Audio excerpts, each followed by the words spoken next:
Ha llegado el momento de escuchar la palabra de Dios. Un potente mensaje extraído de las Sagradas Escrituras. En la voz del pastor Carlos Hoyos.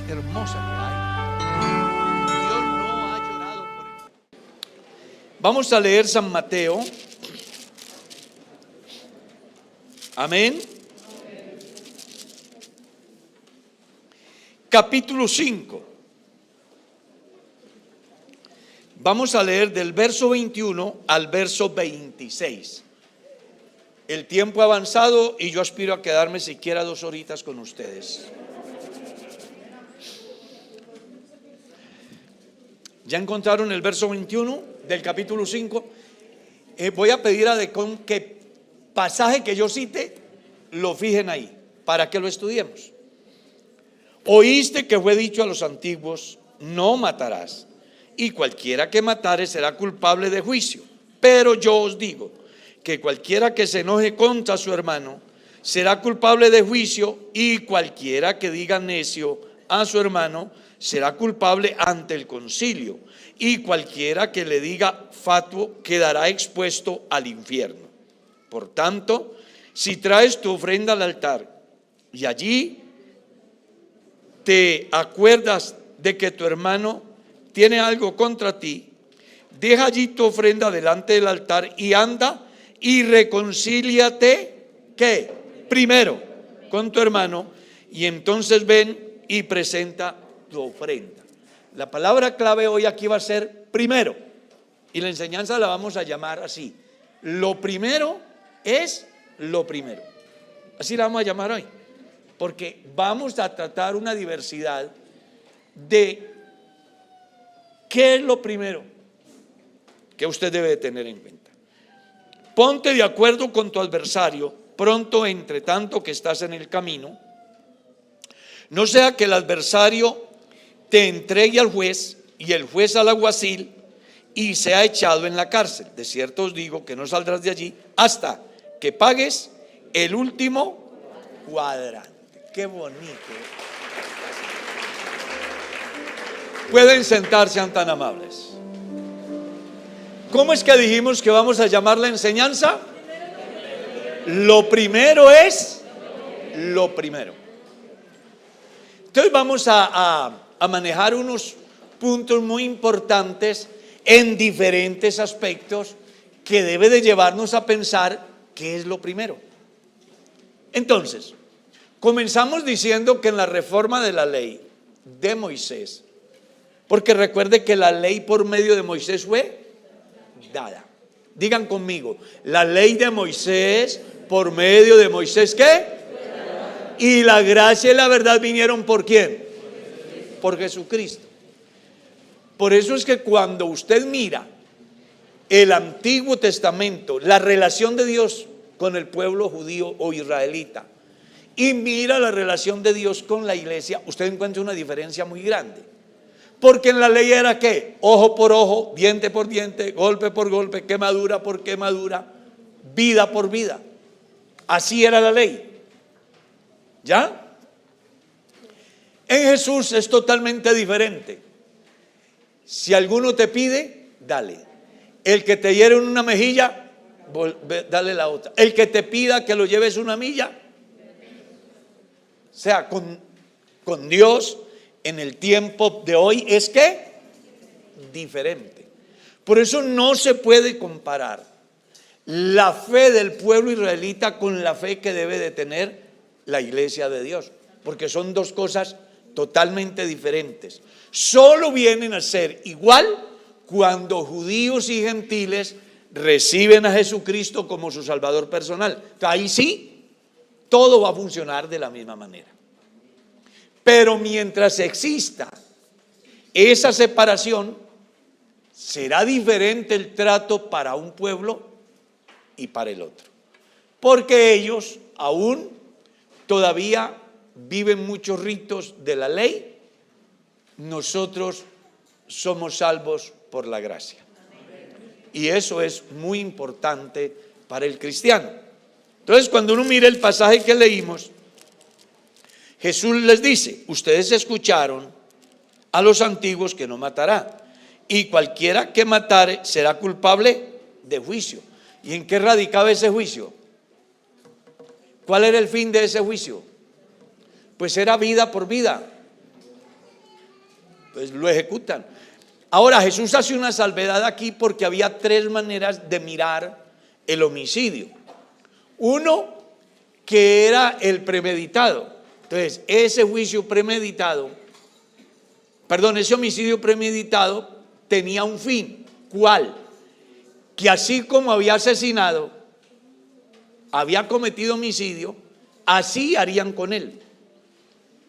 Porque no hay justificación para levantarse y quitarle la vida a nadie.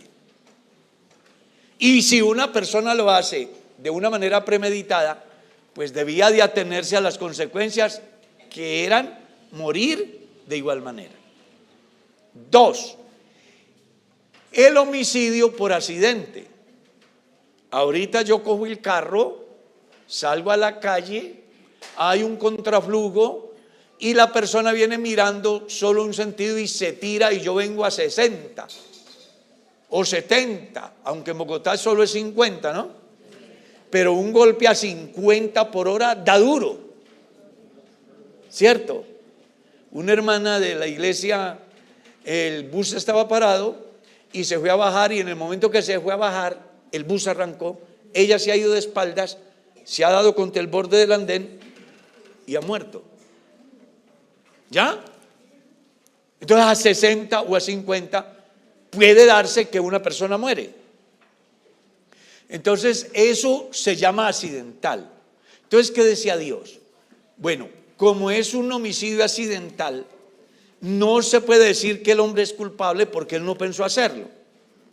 Pero la ley dice que es vida por vida. Hay que buscarle una salida. Entonces Dios creó las ciudades de refugio, donde ese homicida podía ir y esconderse allá y quedarse allá hasta que los dolientes del difunto murieran. Y el homicida no culpable tenía que quedarse en la ciudad de refugio hasta que los dolientes murieran, porque si salía de allá y lo sorprendía la familia del doliente, le podía matar. ¿Está claro eso? Entonces Dios, para que no fuese juzgado el inocente lo mismo que el culpable, entonces estableció las ciudades de refugio. 3, había un homicidio que se podía dar y era por mandamiento. El que deshonrara al padre y a la madre, muera. El que fuere sorprendido adorando ídolos, muera. El que sea un ladrón, muera. El que sea un secuestrador, muera. La Biblia dice así: si alguno fuere hallado en manos de alguien que lo esclavizó, lo tomó en contra de su voluntad, el que lo esclavizó, lo tiene por rehén, debe de morir. Y no era delito, porque así lo decía la legislación. ¿Ya? Antes la legislación en Colombia prohibía, o mejor, sí, prohibía el consumo de alucinógenos, ¿cierto? Pero entonces vino una reforma en la ley con un señor que era muy inteligente, que llamaba, de apellido Gaviria, creo que ya murió el caballero, que decía que no era problema. Entonces aprobaron la dosis mínima. Entonces ya no es delito, ¿cierto? Uno de los candidatos que hay montó hasta un expendio para que todos los que quisieran meter vicio fueran y pidieran la porción. Que el pueblo paga los impuestos para que los viciosos consuman. Entonces, lo que la ley dice que no es delito, la gente lo hace y no es delito. Pues en la legislación de Dios también estaba ese campo. ¿Cuál? El de la persona que al encontrar a alguien haciendo algo en contra de la ley que Dios ya había establecido, dependiendo la situación, pues moría. Y no era contado como un delito, sino como un acto de obediencia a la autoridad suprema. ¿Está claro eso? Por eso es que Jesús hace ese importante aporte aquí. Oíste que fue dicho, no matarás. Y cualquiera que matare, dice, oíste que fue dicho a los antiguos, no matarás. Y cualquiera que matare será culpable de juicio, refiriéndose a las tres posibilidades que se podían dar. Pero luego viene una reforma. ¿Cuál es la reforma? Pero yo os digo que cualquiera que se enoje contra su hermano, entonces ya cambia porque hay una reforma. Y dentro de esa reforma hay algo que es muy importante, y es que dice, bueno, como la ley decía que hay que amar al amigo y odiar al enemigo, así que usted no va a tener problema para venir al culto y presentar la ofrenda a Dios, porque la ley lo decía así. Pero yo les digo que cuando vengan a la casa de Dios a traer la ofrenda, esa es la reforma, y te acuerdas que tu hermano tiene algo contra ti, ¿qué dice? Ve y ¿qué? Y reconcíliate. Ve y reconcíliate con el primero, para que luego presentes tu ofrenda. ¿Está claro eso? Entonces, cuando uno habla de lo primero es lo primero, en el campo devocional del cristiano, ¿qué debe de ser lo primero? Estar en paz con su hermano, para poder estar en paz con Dios. Porque mire que dice, viene a traer la ofrenda ¿a quién? A Dios. Pero hay un problema con el hermano. Entonces lo primero que usted tiene que hacer es ¿qué? Arreglar con su hermano. Y no es porque usted lo haya ofendido a él, sino si usted se da cuenta que un hermano tiene algo contra ti. Oiga, qué raro que últimamente yo veo que el hermano Félix maneja una distancia conmigo. Puede ser que él tiene algo contra mí. Y hoy es el día del culto, y yo debo de llevar la ofrenda. Llego hasta el culto y me acuerdo, ¿verdad? Entonces yo no puedo decir, oye, voy a estar en el culto, allá el hermano Félix, él verá. No, yo debo de ir a buscarlo y decirle, hermano, venga. Yo observo que hay alguna actitud que me hace pensar que usted tiene algún sentimiento con razón o por desinformación o por una acción que yo tuve para con usted y que no puedo entender cuál es. Yo quiero pedirle perdón porque hoy quiero ofrecerle un culto a Dios en paz. Entonces, cuando yo voy a servir a Dios, a adorar a Dios, lo primero es lo primero. Y lo primero en este caso es mi comunicación y comunión con mis hermanos. Uno no sabe cómo un creyente puede pensar que va a recibir bendición de Dios odiando al papá, odiando a la mamá, odiando al esposo, odiando a la esposa, odiando a los hermanos, odiando al pastor. Claro que a mí no me odia nadie. Yo soy muy buena persona. Todo el mundo dice, ¿cuándo se lo llevan? Entonces, es muy importante que tengamos en cuenta qué es primero. Amén. Entonces, lo primero es ¿qué? La reconciliación. Cuando yo estoy en paz con Dios, entonces viene otro aspecto primero. ¿Cuál? El dejar la ansiedad. Léalo en San Mateo, capítulo 6, verso 33. No se preocupen por el día de mañana, por el que han de comer o el que han de beber. Preocúpense por primero dice, la palabra clave ahí es primero. ¿Primero qué? El reino de Dios. Ahí aparece la palabra primeramente.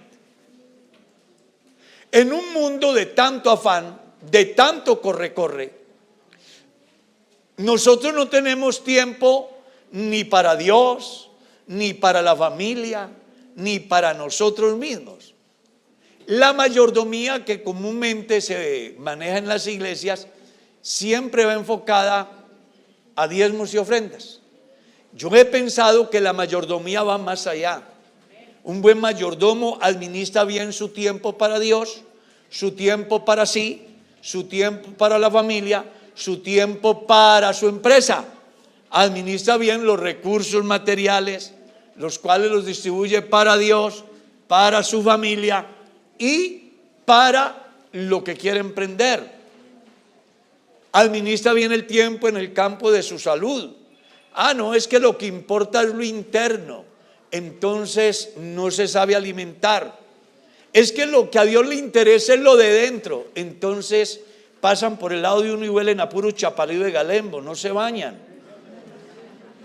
No, en el orden bíblico un buen administrador tiene cuidado de sí mismo. Báñese siquiera cada 15 días.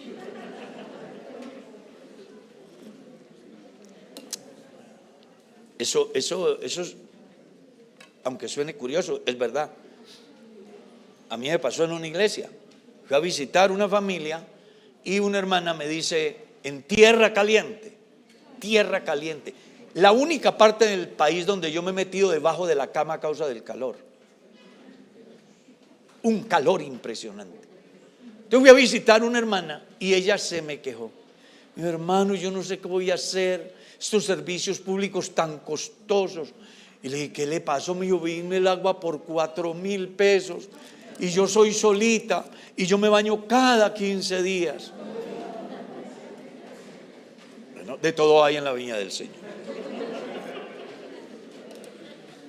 Solo para que tengan en cuenta que un buen mayordomo tiene cuidado de sí mismo.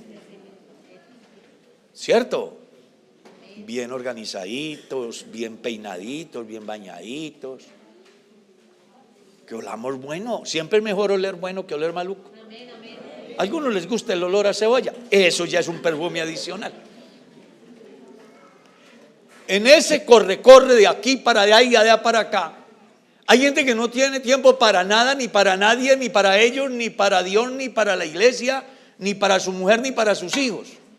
Entonces, en ese afán, Jesús le dice a los discípulos que dejen de preocuparse en tanto por la comida y por el vestido, porque él llega a la conclusión, es más importante la vida que la comida y el cuerpo que el vestido. Así que si hay estómago, algo habrá para echarle. Y si hay cuerpo, algún pedazo de plástico se le pone, pero no hay problema. Por eso Jesús les dice, preocúpese primeramente. ¿Por qué? Por el reino de Dios y su justicia. Que lo demás, entonces no más ansiedad, no más correr, no más desespero, no más estrés. Abandónese en la mano de Dios. Dios todavía envía cuervos. ¿O creen que el Dios de Elías se murió? No, Él está vivo y está aquí esta mañana. Alaben el nombre de Cristo. Gloria a Dios.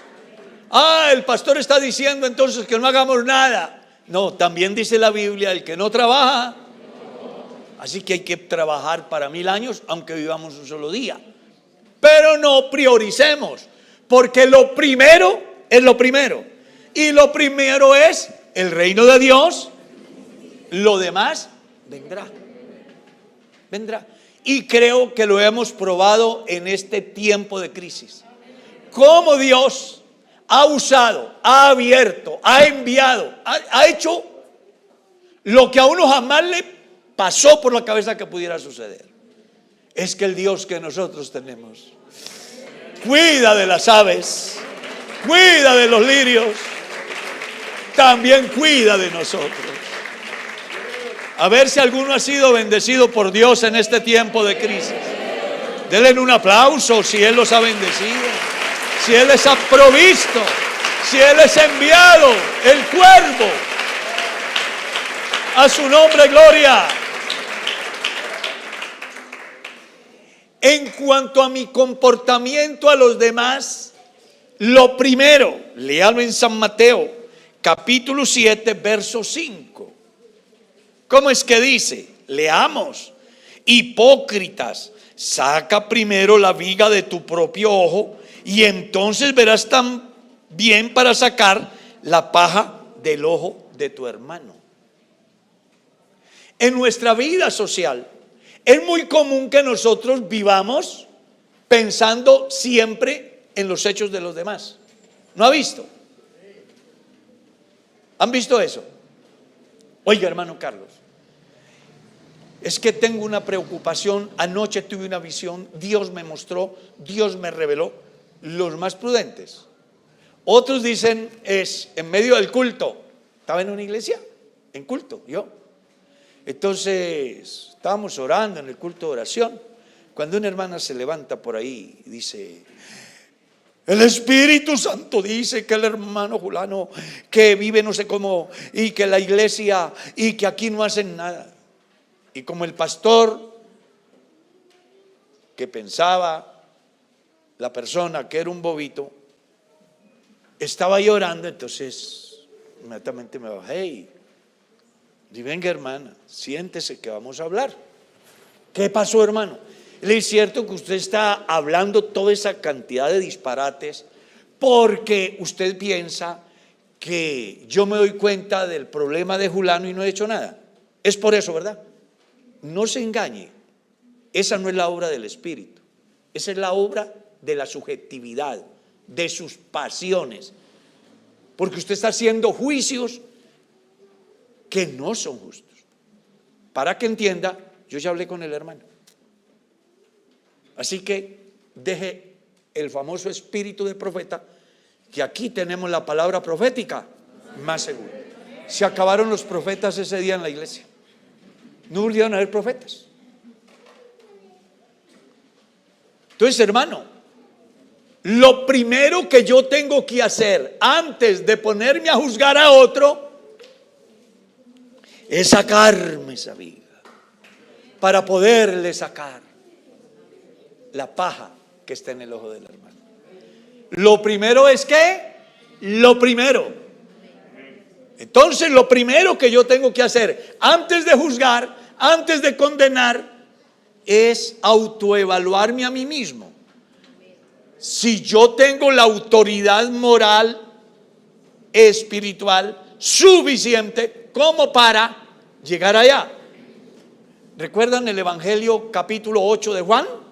Le trajeron a Jesús una mujer sorprendida en el acto mismo de adulterio y le dijeron: maestro, en la ley está escrito que toda persona que sea sorprendida en este acto debe de morir ya, y apedreada.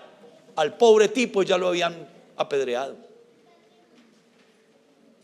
Y entonces Jesús, yo me imagino a Jesús, no saben ni dónde están parados. Y ellos le insistían, y ante tanta insistencia Jesús se enderezó y les dijo: el que se halle, ¿qué? Díganlo. El que se halle, arroje la primera piedra. Y comenzaron a ¿qué? A mirar primero su viga, porque lo que la otra tenía era una ¿qué? Paja, comparado al proceder de ellos. ¿Y qué hicieron todos esos desgraciados? Expertos para juzgar y condenar y murmurar, y se tuvieron que largar uno tras otro.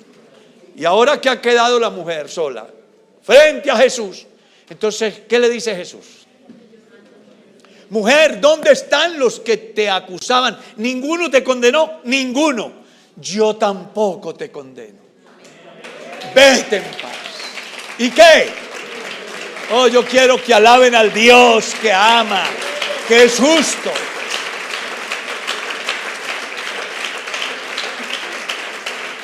En las iglesias muchas veces se levantan jueces por toda parte y murmuran y critican, y uno dice: ¿quién estará pecando más? ¿El que cometió el pecado y viene y se arrepiente, o el que está ya mirando para murmurar y criticar y juzgar cuando ya Dios le ha perdonado al hermano? ¿Ah? Uy, no, pero ¿cómo se le ocurre al pastor Carlos si es que Manolo hace 30 días, hace 50 días, no hace ni siquiera 2 meses,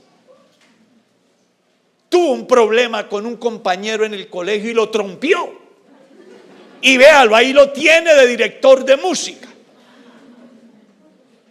Y comienza. Y entonces este murmura, y el otro murmura, y el otro murmura.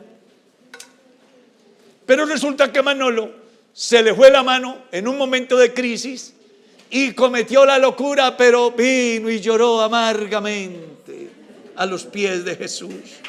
Y Jesús lo restauró. Aleluya. Alaben el nombre de Cristo. Bueno, es un ejemplo que coloco con Manolo. Es para referirme a Pedro, que en un problema que tuvo sacó la espada y le envió un machetazo a bajarle la cabeza a Malco, y él hizo así, le cortó la oreja. Y entonces, hermano Carlos, ¿cuánta disciplina le ponemos a Pedro? No, pues yo creo que ese tipo fue un intento de homicidio. Yo pienso que debe quedarse 3 años suspendido. ¿Qué dicen miembros de la junta local? No, yo sí creo, hermano. Sí, es que fue muy malo el testimonio. Jesús no piensa así. A los 50 días lo tenía predicando el sermón más grande de la historia. Ese es el Dios que yo tengo. Ese es el Dios que yo adoro. Alaben el nombre de Cristo. Pero los señores que juzgan siempre están ahí. Yo les invito para que primero se miren antes de juzgar a los demás. Pablo da una enseñanza muy importante en el capítulo 6 de la carta a los Efesios, capítulo 6 de la carta a los Gálatas. Hermano, si alguno fuere sorprendido en alguna falta, vosotros que sois espirituales, destruirlo, juzgarlo, condenarlo, sacarlo, acabarlo. No, restaurarlo con espíritu de mansedumbre, considerándote. Es decir, mirando primero qué, para después sacarle la paja que esté en el ojo del hermano. Hermano, estoy feliz esta mañana. Dios está aquí.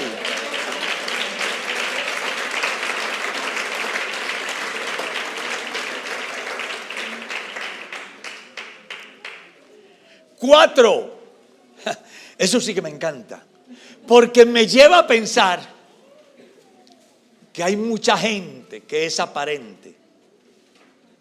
San Mateo, capítulo 23, verso 25 y 26. Usted va a encontrar una enseñanza, ojalá que nos la coloquen ahí en la pantalla para que ustedes la vean. San Mateo 23, verso ¿qué? 25 y 26. ¿Cómo es que dice? Ay de vosotros, escribas y fariseos hipócritas, porque limpiáis lo de fuera del vaso y del plato, pero por dentro estáis ¿qué? Llenos de ¿qué? De robo y de injusticia. Verso 26. Fariseo ciego, limpia ¿qué? ¿Qué es lo primero? Limpia primero lo de dentro del vaso y del plato, para que también lo de fuera.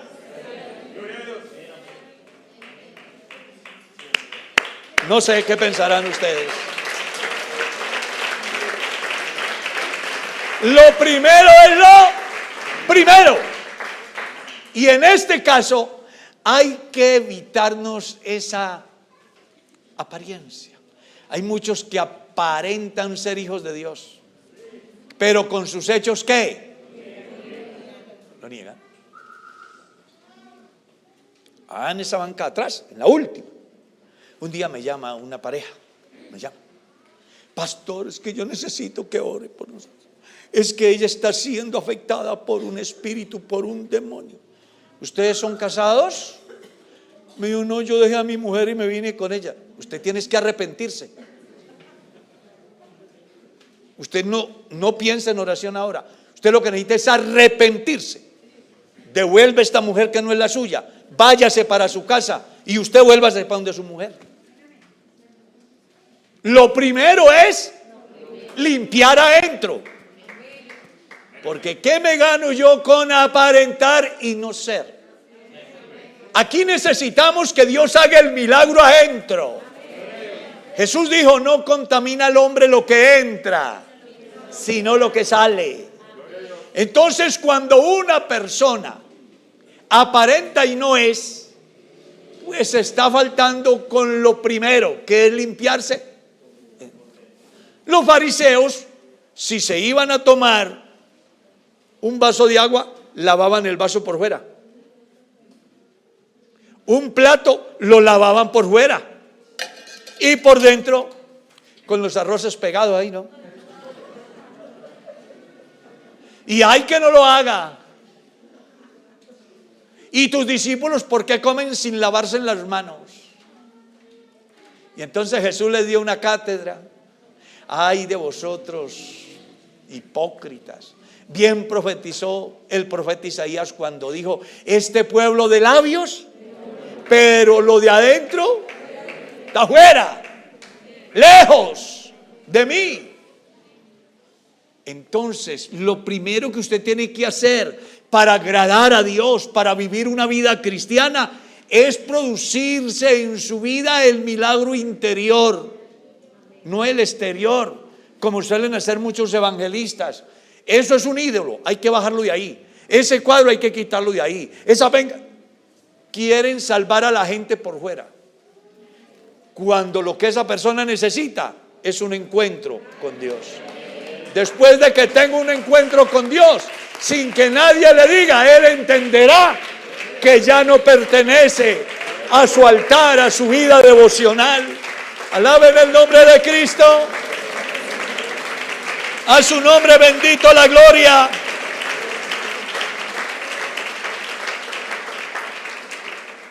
En cuanto a la familia, 1 Timoteo capítulo 5, el verso 4, léalo, que es muy importante. Está hablando acerca del manejo que el pastor Timoteo debe de dar a unas señoras viudas que vienen a reclamar, ¿cierto?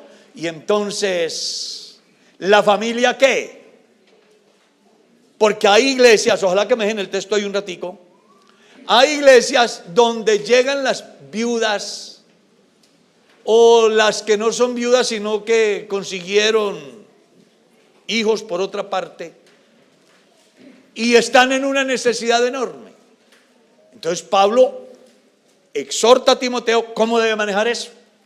Entonces dice, si hay una viuda, pues que aprendan primero sus descendientes a qué.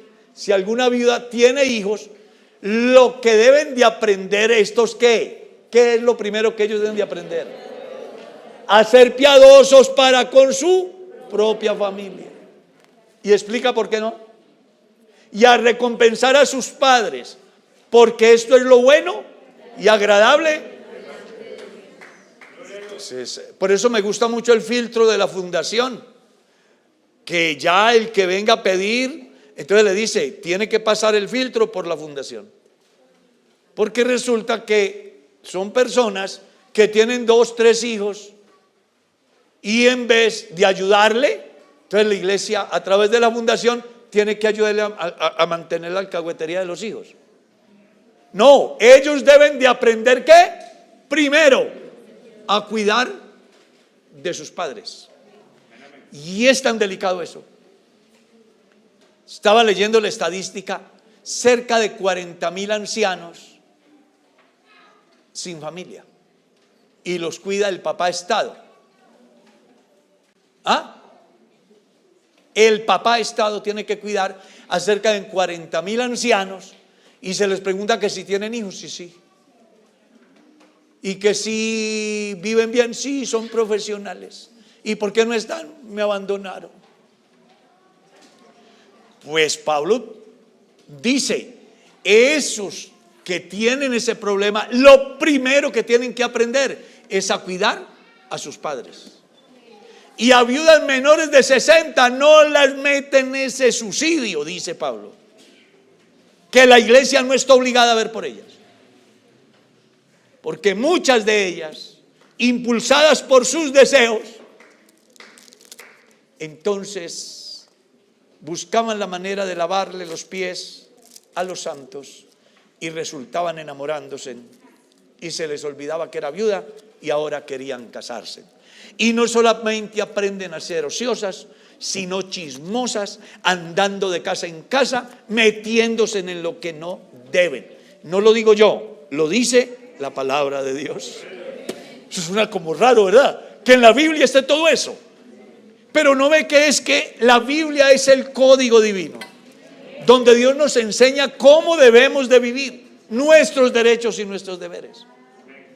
Entonces, estimado joven, no deje que su mamá, sus abuelos, los cuide Papá Estado, los cuide la Santa Madre Iglesia, los cuide el Departamento de Obra Social. Cuídelos usted, porque es un deber. Honra a tu padre y a tu madre, que es el primer mandamiento con promesa para que te vaya como y seas de larga vida. Alaben el nombre de Cristo.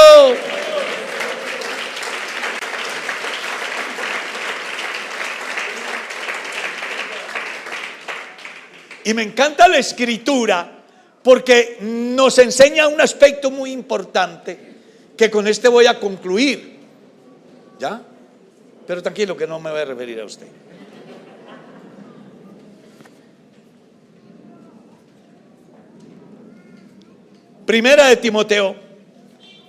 Segunda de Timoteo capítulo 2, verso 6. Leamos a ver cómo dice. Y vamos a contextualizarlo. Y con esto vamos a terminar. Yo estoy avergonzado con usted porque me he demorado mucho en esta enseñanza. El labrador, para participar de los frutos, ¿cómo? ¿Usted sabe quién escribió esa carta?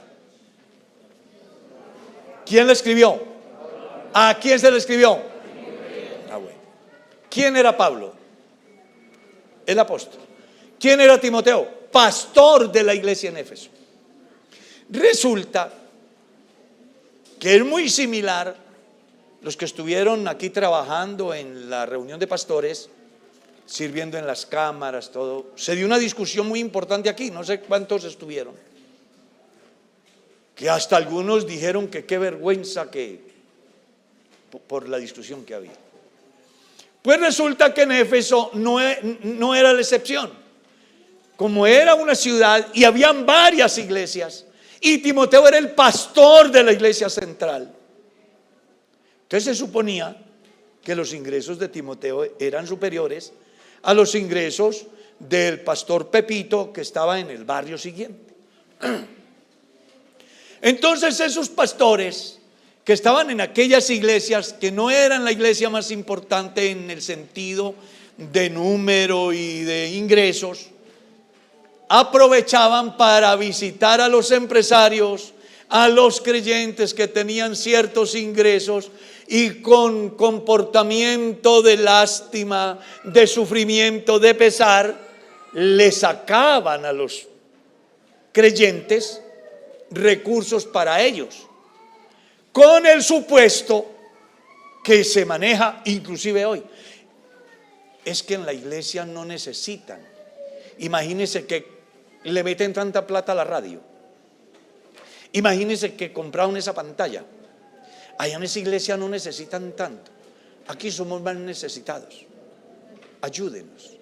Entonces se les llevaban los ingresos de la iglesia principal para las iglesias pequeñas. Y entonces Pablo, ante esa situación, le dice a Timoteo: si ellos quieren estar en una condición como tal, ¿deben de qué? Trabajar primero. Y se les estoy diciendo no porque a mí me haga falta algo. Gracias a Dios, cuando yo era pastor de 4 creyentes, Dios vio por mí. Y cuando tuve 100, Dios vio por mí. Y cuando tuve 500, Dios vio por mí. Sí. Yo viví con 5 pesos semanales. Y aquí estoy. Así que olvídese en que el trabajo del pastor va fundamentado en la plata de nadie. Yo predico porque Dios me llamó a predicar el evangelio. Por eso predico. Lo otro, Dios lo aparejará. Pero dentro de acá de la iglesia sí me he dado cuenta que algunos no quieren trabajar primero, sino que le muestran la cara de pobreza, de sufrimiento a determinados creyentes para que se vayan a llevar sus ofrendas o sus diezmos. Y se lo digo porque un amigo vecino vino y me dijo: ¿cómo le parece que fue X persona a llevarme tanto? Lo que me llamó mucho la atención de todo es que él me dijo que aquí no tenían necesidades. Ese fue el problema que tenía Timoteo.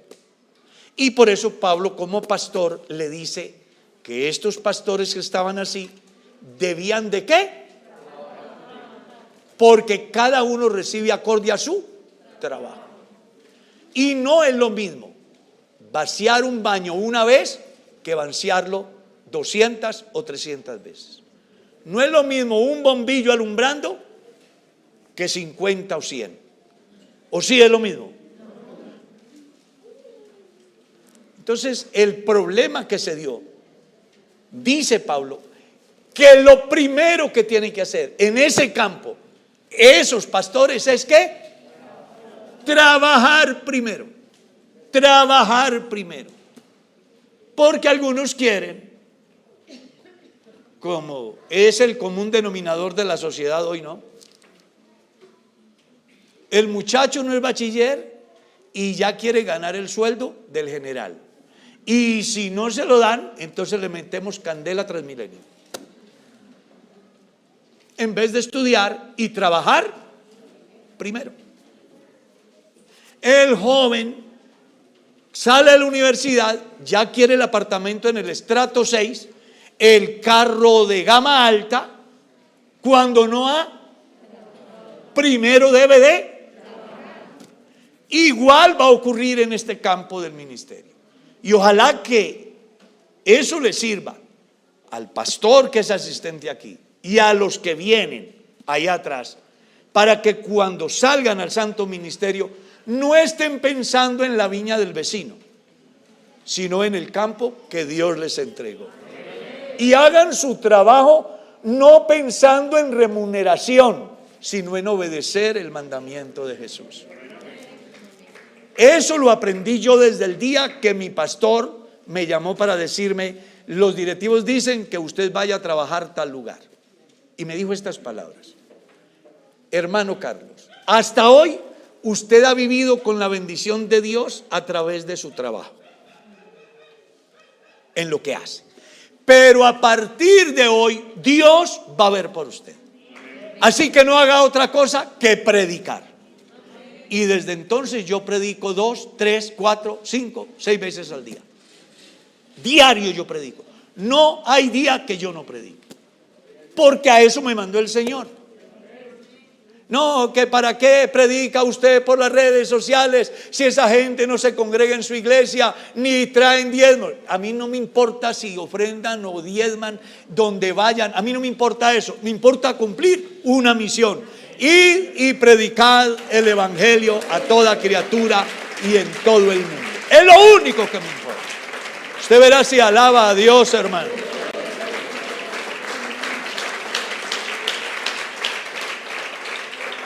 Entonces recuerde, y ojalá que lo escuchen pastores y obreros y aspirantes al ministerio, si quieren hoy o mañana tener unos ingresos en una comunidad, deben de recorrer siquiera 42 años haciéndolo.